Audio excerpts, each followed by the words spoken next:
Alam niyo bang gumawa ako ng adventure na talagang susukat sa limit ko? Isang adventure na nangyari sa loob ng 1 linggo.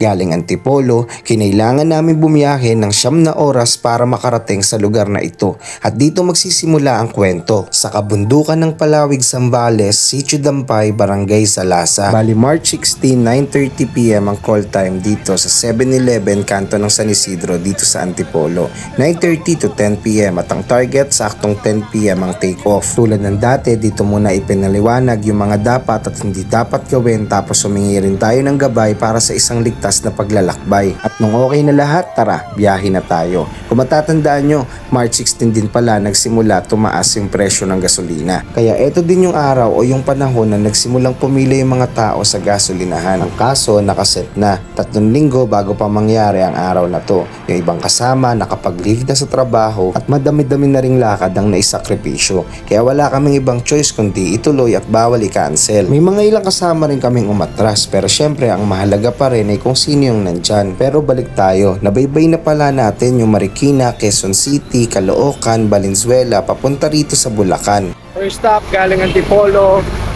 First stop over namin dito sa Shell Giginto, Bulacan with Team Rapid Rides. At syempre may dalawa tayong special guest galing sa mga bago nating kaibigan na nanonood ng mga video natin. Yan, stop over muna kami, unat-unat, pahinga saglit, tapos biyahe na ulit. Saan kayo galing yan, Tay? Galing ako lang Tondo, Manila. Kami Antipolo. Ito first stop. Sige po, pahinga muna kayo. Pwede naman sabay kayo sa amin. Asabay na lang ako para dapat daw. Opo. Tsaka para makapahinga rin.